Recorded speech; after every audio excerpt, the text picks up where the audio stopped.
अब हम आपको एक ऐसी खबर के बारे में बताएंगे जिसमें आपके लिए एक बड़ी चिंता छिपी हुई है।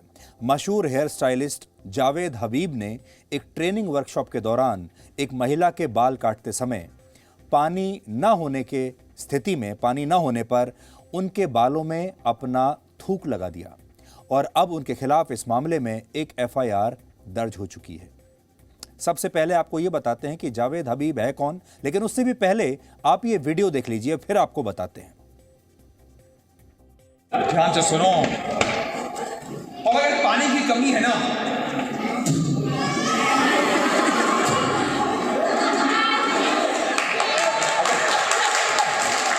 अबे इस थूक में जान है।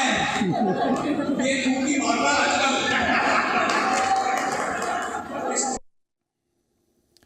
अब उस महिला की स्थिति सोचिए जिस महिला के बाल जावेद हबीब काट रहे थे और वो कह रहे हैं कि अगर आपके पास पानी ना हो बाल काटते समय तो आप जिसके भी बाल काट रहे हैं उसके बालों पर थूक सकते हैं। और फिर उन्होंने वाकई इस महिला के बालों पर थूक दिया। जावेद हबीब कोई मामूली व्यक्ति नहीं है। उनकी गिनती भारत ही नहीं दुनिया के मशहूर और सबसे अमीर हेयर स्टाइलिस्ट में से होती है। अकेले भारत के 110 शहरों में उनके 875 सैलून्स हैं उनके, और 40 से ज़्यादा एकेडमीज़ वो चलाते हैं जहां लोग लाखों रुपए की फीस देकर उनकी तरह हेयर स्टाइलिस्ट बनने के लिए आते हैं, ट्रेनिंग लेते हैं। उनकी बहुत सारी एकेडमीज़ हैं, ट्रेनिंग सेंटर्स हैं। सिंगापुर, दुबई, केन्या, बांग्लादेश और नेपाल समेत कई देशों में उनके नाम पर फ्रेंचाइज आउटलेट्स खुले हुए हैं और इन आउटलेट्स का संचालन भी केवल वही व्यक्ति कर सकता है जिसने जावेद हबीब की एकेडमी से कोई कोर्स किया हो, यानी ट्रेनिंग वहां से ली हो। और उनकी टोटल जो नेटवर्थ है वो इस समय $30 मिलियन यानी लगभग 225 करोड़ रुपए के आसपास है। और जो बात शायद बहुत कम लोगों को पता होगी वो ये कि भारत के आखिरी वाइस रॉय लॉर्ड माउंटबेटन अपने बाल जावेद हबीब के दादा नज़ीर अहमद से कटवाया करते थे। यानी ये जो ख़ानदान है बहुत पुराना ख़ानदान है ये, और लॉर्ड माउंटबेटन भी इसी ख़ानदान से अपने बाल कटवाते थे। और जब वर्ष 1947 में भारत आज़ाद हुआ था और लॉर्ड माउंटबेटन ब्रिटेन लौट गए, तब उनके बाद वो देश के पहले प्रधानमंत्री जवाहरलाल नेहरू के पर्सनल हेयर ड्रेसर भी बन गए थे, यानी जावेद हबीब के दादा। उन्होंने नेहरू के बाल भी काटे हैं। जावेद हबीब के पिता हबीब अहमद भी अपने समय के बड़े मशहूर हेयर स्टाइलिस्ट रहे हैं। जयपुर राजघराने की राजमाता, पूर्व प्रधानमंत्री इंदिरा गांधी और देश के कई पूर्व राष्ट्रपति अपने बाल केवल हबीब अहमद से ही कटवाना पसंद करते थे और इसके लिए उनके पिता को राष्ट्रपति भवन में एक बाकायदा अलग से मकान मिला हुआ था, जहां 26 जून 1963 को जावेद हबीब का जन्म भी हुआ था। यानी उनका जन्म भी राष्ट्रपति भवन के कैंपस में ही हुआ था, जहां उनके पिता को अलग से मकान दिया गया था।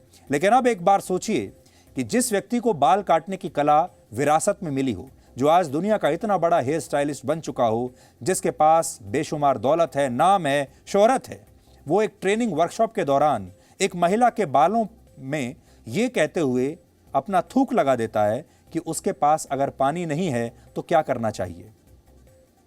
और ये जब वो करते हैं ऐसा, तब वहाँ मौजूद जो लोग हैं, जो शायद उनके शिष्य रहे होंगे, जो उनसे सीख रहे हैं, वो सारे लोग तालियां बजाते हैं। और उसके बाद जावेद हबीब कहते हैं कि उनके थूक में बड़ी जान है। बहुत सारे लोग ये कह रहे हैं कि जावेद हबीब ने ऐसा करके इस महिला का अपमान किया है, लेकिन हमें लगता है कि ये मामला इस अपमान से भी कहीं ज़्यादा बड़ा है। ये मामला मानसिकता का है जो इस घटना में साफ नज़र आ रही है। ये वीडियो 3 जनवरी का है, जब जावेद हबीब उत्तर प्रदेश के मुजफ्फरनगर में स्थित एक ट्रेनिंग वर्कशॉप में हिस्सा लेने के लिए गए थे। और इस दौरान जिस महिला के बालों में उन्होंने अपना थूक लगा दिया, उसने सोचा भी नहीं था कि देश का इतना बड़ा हेयर स्टाइलिस्ट उनके बालों के साथ ऐसा करेगा। और यही वजह है कि इस महिला ने जावेद हबीब के खिलाफ अब पुलिस में एफआईआर दर्ज करा दी है। इसके अलावा इस महिला ने कहा है कि वो पेड़ के नीचे बैठे किसी छोटे व्यक्ति से अपने बाल कटवा लेगी, लेकिन कभी भी जावेद हबीब जैसे बड़े हेयर स्टाइलिस्ट पर अब भरोसा नहीं करेगी। हालांकि जावेद हबीब ने इस मामले पर अपनी सफाई दी है और कहा है कि उन्होंने ऐसा सिर्फ एक मजाक में किया था। उन्होंने कहा कि अब हेयर कटिंग सिखाई जाएगी, कोई भी एक मॉडल ऊपर स्टेज पर आ जाए, तो उसके लिए मैंने अपना हाथ खड़ा किया। मैं गई वहाँ पर, तो सबसे पहले तो उन्होंने मेरा ये कह के मजाक उड़ाया कि ये वही है सुबह से जो कह रही है how is this possible, how is this possible. और वे आए और उन्होंने ये कहा कि बालों की कटिंग करने के लिए अगर आप सीखना चाहते हो, अगर आपके पास पानी नहीं है तो उन्होंने थूक दिया और थूक के भी तुम काम चला सकते हो, और मेरे थूक में दम है। देखो मैंने इतनी सी थूक की मात्रा से क्या कर दिया।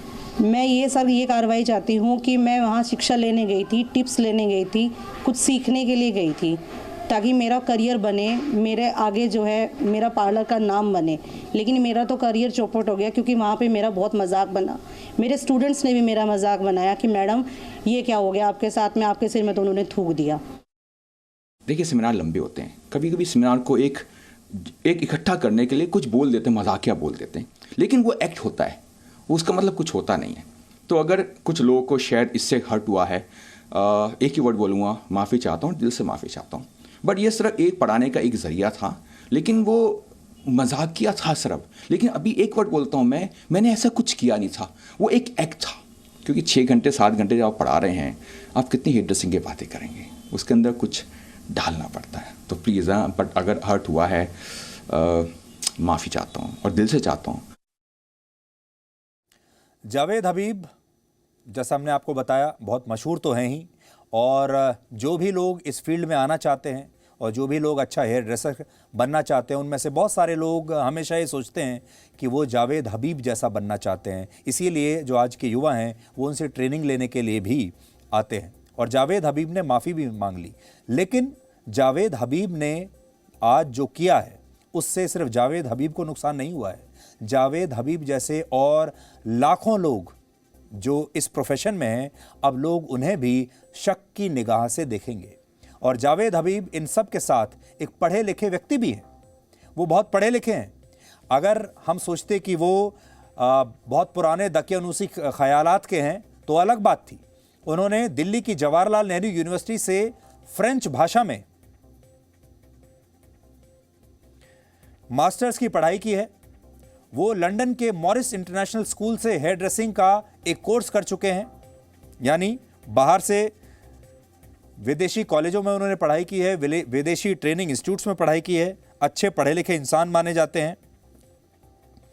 और इतना पढ़ा लिखा होने के बाद भी, इतना इंटरनेशनल एक्सपोजर होने के बाद भी उन्हें ऐसा लगता है कि किसी के बालों में थूका जा सकता है, तो ये एक बहुत अचंभे की बात है। और आपको एक और ख़ास बात मैं बताऊं आपको, मैं खुद जावेद हबीब से बहुत बार लंबे समय तक बाल कटवा चुका हूं। और जावेद हबीब अगर हमें देख रहे होंगे तो वे इस बात को जानते होंगे, मैं खुद उनसे कई बार, कई वर्षों तक उनसे बाल कटवा चुका हूं। लेकिन आज उनका ये वीडियो देखने के बाद अब मुझे भी शक हो रहा है कि कहीं ऐसा तो नहीं कि किसी दिन पानी ना होने की स्थिति में उन्होंने हमारे साथ भी ऐसा ही किया हो। और आप में से बहुत सारे ऐसे हज़ारों लोग होंगे जिन्होंने जावेद हबीब से कभी बाल कटवाए होंगे, और आज वो भी ज़रूर ये सोचते होंगे कि आप, हो सकता है उस समय शीशे में ना देख रहे हों, हो सकता है आपकी आंख लग गई हो सकता है आप अपने मोबाइल में कुछ, फ़ोन में कुछ देख रहे हों, और अगर जावेद हबीब ने उनके साथ भी ऐसा ही किया होगा तो क्या होगा? क्या भरोसा कि उस दिन जावेद हबीब के पास पानी ख़त्म हो गया हो और उन्होंने अपने थूक का इस्तेमाल कर लिया हो। ये एक बहुत बड़ी बात है और बहुत बड़ा मुद्दा है। और क्यों बड़ा मुद्दा है ये बताने के लिए आपको कुछ और वीडियोस दिखाते हैं। अप्रैल 2020 का ये वीडियो देखिए, मध्य प्रदेश का वीडियो है। इस वीडियो में भोपाल में रेहड़ी पर फल बेचने वाला एक व्यक्ति अपने थूक से फल साफ करते हुए देखा जा सकता है। देखिए, जब इस व्यक्ति की शिकायत हुई तो इसने कहा कि उसके पास पानी नहीं था, इसलिए उसने अपने थूक से फल साफ करने के बारे में सोचा। और इस व्यक्ति का नाम शेरू खान है, जिसने स्कूल की पढ़ाई भी पूरी नहीं की। लेकिन अब सोचिए कि इसमें और जावेद हबीब में क्या अंतर है।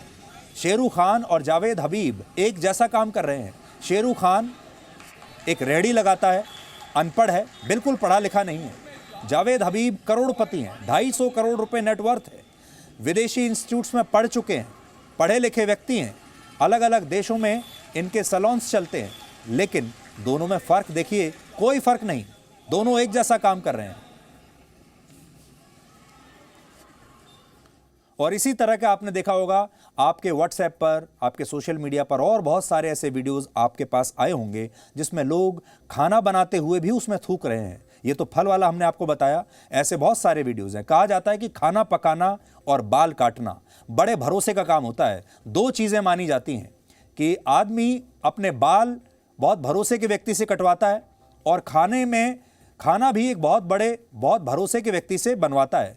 खाने में जहर मिलाकर किसी की भी जान ली जा सकती है और खराब और सड़ा हुआ खाना खिलाकर किसी को बीमार किया जा सकता है, जहर दिया जा सकता है। और इसी तरह बाल काटते समय भी कोई भी व्यक्ति जब बाल कटवा रहा होता है तो बड़ा असहाय हो जाता है और वो सिर्फ अपनी कुर्सी पर बैठा होता है जो बाल काट रहा होता है, और वो उस तरह से कुछ भी कर सकता है। अगर उस तरह गलत चल जाए तो जान भी जा सकती है, गला कट सकता है। इससे बहुत सारे लोग शायद सैलून्स में बाल कटवाते समय अब आज के बाद बहुत असहज महसूस करने लगेंगे या उन पर भरोसा नहीं करेंगे, क्योंकि जब जावेद हबीब पानी की जगह थूक से काम चला सकते हैं तो फिर लोग आखिर में भरोसा कैसे करेंगे। तो डीएनए में आज इतना ही। अब आपसे हमारी मुलाकात होगी कल रात 9 बजे। तब तक आप खुश रहिए, सुरक्षित रहिए, स्वस्थ रहिए। और चाणक्य ने एक बार कहा था, गलत दिशा में बढ़ रही भीड़ का हिस्सा बनने से बेहतर है कि सही दिशा में अकेले चलो। नमस्कार। Presenting B News app available on Google Play and App Store. Download it now.